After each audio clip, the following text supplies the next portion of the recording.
Bonsoir, bonsoir, bonsoir, bonsoir. Le petit Rubos est présent. Qu'est-ce qu'on va faire aujourd'hui? D'habitude, ce que je fais, c'est que je compose en live.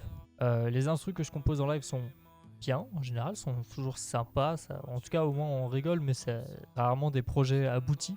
Donc, je me suis dit, ça pourrait être intéressant de vous montrer qu'est-ce que ça donne quand je travaille sur un projet qui justement est abouti. Et récemment est sorti un projet sur lequel j'ai travaillé. Donc j'ai composé une musique, un petit film, dansé, réalisé par Maxime Bonan et interprété et écrit aussi par Suzanne Didier. Le clip est sorti très récemment, If I Ever Feel Better, un film de danse par Maxime Bonan et Suzanne Didier.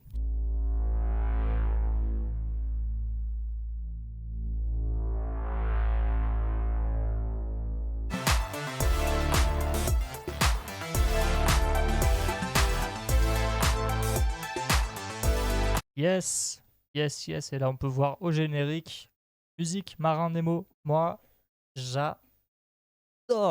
Les images sont belles. La danse est vraiment top. Il y a vraiment des plans qui sont super. J'ai bien aimé la danse et la musique, elle est vraiment bien ensemble. Je suis d'accord. En fait, c'est cool quand on travaille comme ça. C'est pas genre, on n'a pas juste rajouté la musique par-dessus des images déjà créées. C'est la musique, c'est créé avant, quoi. On va s'ouvrir le projet, sachant que c'est la première fois que je le réouvre depuis. En gros, ce que j'ai fait, c'est un morceau de synthwave, en quelque sorte. J'ai commencé avec une grosse basse. Ces trois ondes-là. Et ce que j'ai fait, c'est que j'ai modulé le filtre, la résonance et la reverb.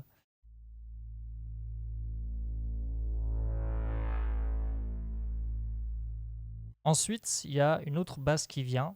On peut le voir ici, le filtre et la résonance qui bougent, les trois en même temps qui vont se lever. Celui-là, là. Quand tu fais des styles électro comme ça, l'idée c'est de faire vivre le morceau, quoi. Il faut que l'instrument aussi vive, parce que sinon, c'est tellement électro que ça va paraître pas organique. Il faut ramener ton électro vers de l'organique, donc il faut que ça vive.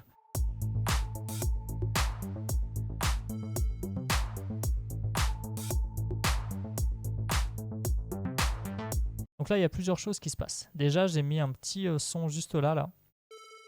Voilà. Il y a une petite cloche là. Pareil, il y a beaucoup de reverb sur celle-là. Et évidemment, il y a la batterie. On a une grosse caisse. Un clap. Et j'ai mis un deuxième clap avec de la reverb qui arrive sur les quatrièmes temps. Pareil, ça fait varier la batterie. Et j'ai rajouté une caisse claire aussi. Elle est un tout petit peu décalée. Voilà, elle n'est pas juste sur la mesure, donc du coup, ça va faire grossir l'impact de la caisse claire. C'est plus simple de faire le rythme ou la mélodie au début. Alors, ça dépend de qui. Pour moi, la rythmique, c'est beaucoup plus simple que la mélodie. Pour moi, trouver une mélodie, c'est dur. Et ça marche beaucoup sur la chance, en ce qui me concerne. Du coup, là, je pense que j'ai commencé par la mélodie.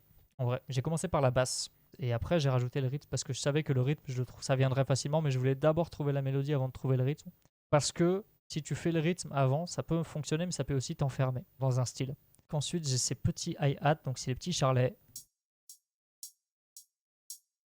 J'en ai un deuxième un peu plus rapide. Et je rajoute un open hat. C'est pareil, sauf que ça va faire pshht. Voilà. Et quelque chose qu'on n'entend pas beaucoup, mais j'ai des petits toms, donc des petits poum poum. Et si je mets un peu de tout ensemble, ça fait ça.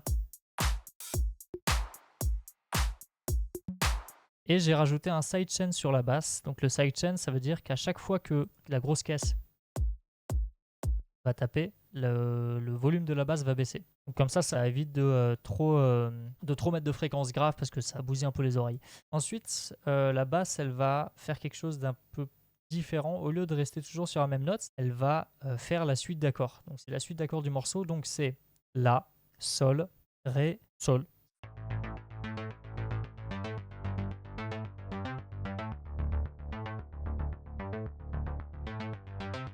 Ensuite, l'arpégiator. Donc c'est cette petite synthé là que j'ai créée aussi avec Vital.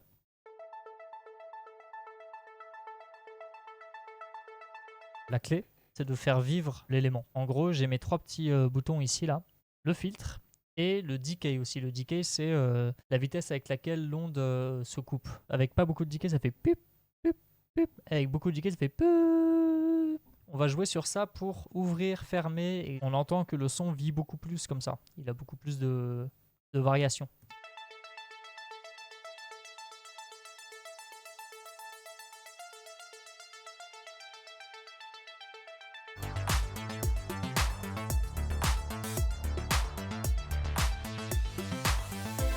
Voilà, on arrive au moment préféré de ton musicien préféré, le pad.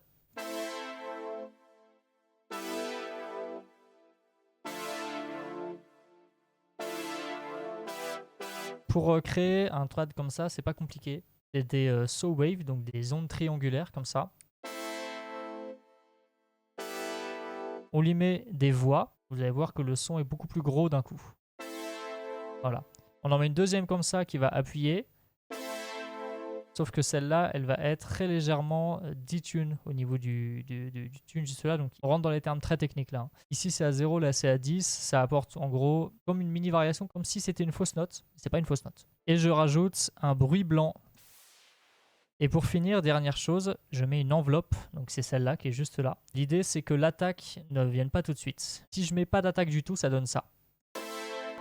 Si je mets un petit peu d'attaque comme j'ai fait, ça donne ça. Voilà, si je mets beaucoup d'attaque, ça donne ça.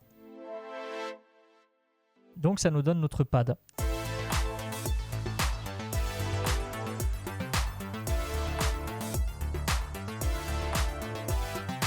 Et on arrive sur le premier refrain. Il y a plusieurs choses qui se passent. Les accords continuent, la rythmique continue. Il y a juste une chose qui va changer, c'est que la basse ne va plus être là constamment. Elle va se calmer. On va l'entendre un petit peu moins. Ça va changer un petit peu, ça va varier. Avec des petites montées un peu là, le truc qui donne un peu de... C'est ça. Il y a une petite notion un peu espoir là dans ça. C'est très cinéma quoi.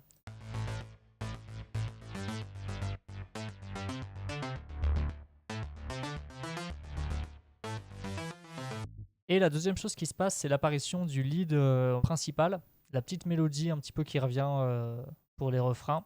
Et c'est celle-là.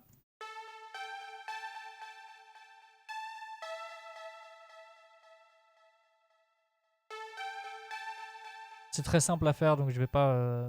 Mais en gros, c'est beaucoup d'effets. Si j'enlève tous les effets, ça donne ça. Donc c'est une onde normale, une saw wave, avec beaucoup de decay, beaucoup de release surtout, donc ça, elle va pas se couper tout de suite. Et je rajoute du chorus, du delay, de la reverb et un petit équalisateur pour couper les fréquences qui nous intéressent pas. Le refrain, en gros, ça donne ça.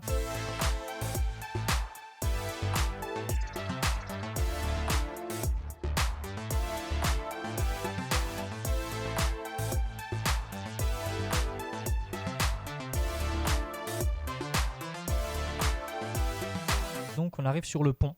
On retire tout. On ne garde que la basse et aussi le kick. Sauf que sur le kick, je vais mettre un filtre. Quand il va s'activer, il va couper les fréquences aiguës. Donc ça donne ça. Et on le fait revenir progressivement.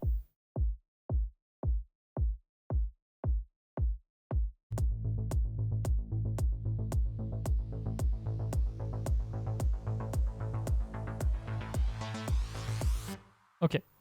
On arrive sur le deuxième refrain, le deuxième drop. Là, j'ai complètement enlevé cette basse. Donc cette basse-là là, qu'on entendait avant, elle a complètement disparu sur le deuxième drop et elle laisse la place à une autre basse. Une grosse basse type années 80, un gros synthé. Ça va être beaucoup moins groovy, ça va être beaucoup plus pesant.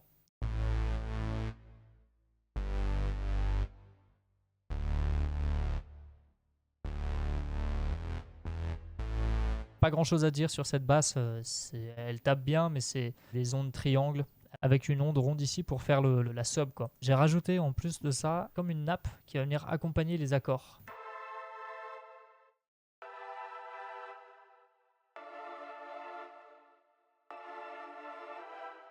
Donc si je mets la basse avec le pad et tout ça, ça donne ça.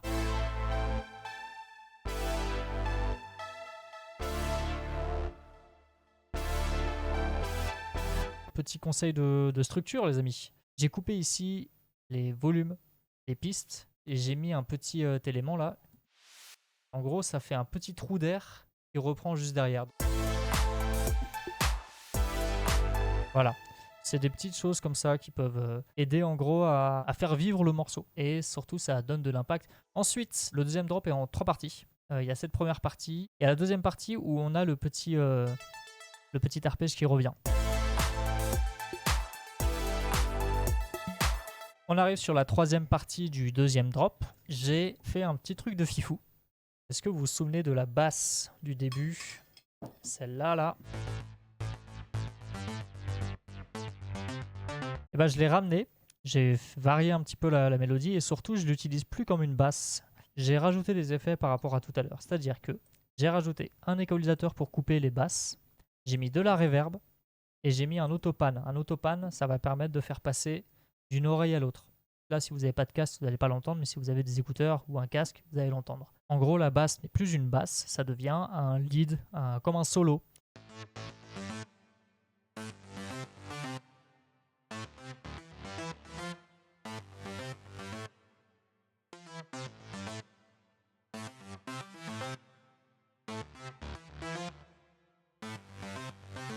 Ce moment-là, dans la vidéo, c'est le moment que je préfère. Dans l'image, dans l'enchaînement des plans, dans la danse de Suzanne, pour moi, c'est ce moment-là, c'est le climax. Un peu, c'est vraiment, je peux le regarder en boucle, quoi.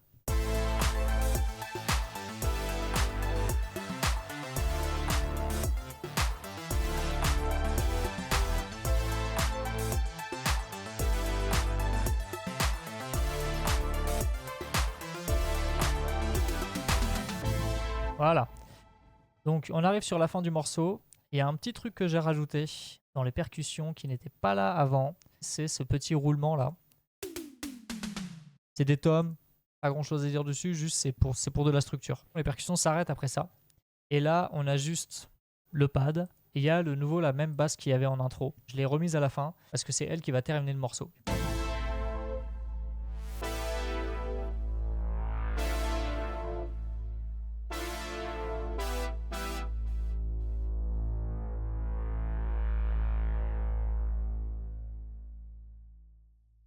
Et on arrive sur la fin du morceau déjà.